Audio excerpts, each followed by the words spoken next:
More than 60 years after the abolition of slavery, anthropologist Zora Neale Hurston made an incredible connection.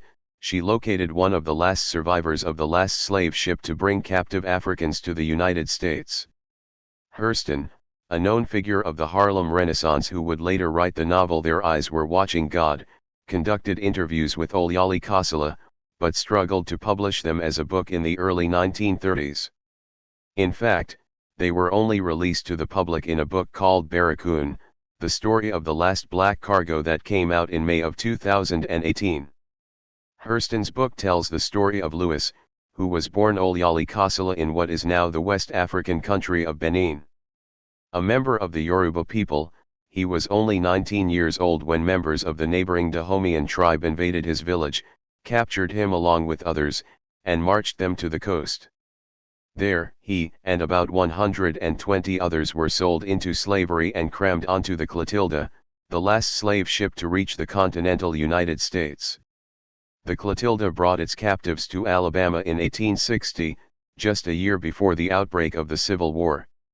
Even though slavery was legal at that time in the United States, the international slave trade was not, and hadn't been for over 50 years. Along with many European nations, the U.S. had outlawed the practice in 1807, but Louis' journey is an example of how slave traders went around the law to continue bringing over human cargo. To avoid detection, Louis' captors snuck him and the other survivors into Alabama at night and made them hide in a swamp for several days. To hide the evidence of their crime, the 86-foot sailboat was then set ablaze on the banks of the Mobile Tensaw Delta. Most poignantly, Louis' narrative provides a first-hand account of the disorienting trauma of slavery. After being abducted from his home, Louis was forced onto a ship with strangers. The abductees spent several months together during the treacherous passage to the United States, but were then separated in Alabama to go to different owners.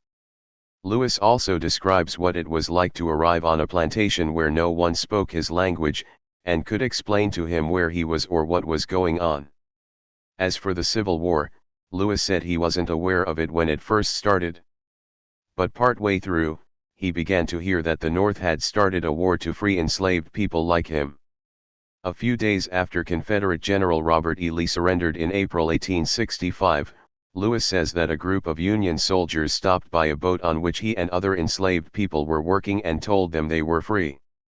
Louis expected to receive compensation for being kidnapped and forced into slavery, and was angry to discover that emancipation didn't come with the promise of 40 acres and a mule, or any other kind of reparations.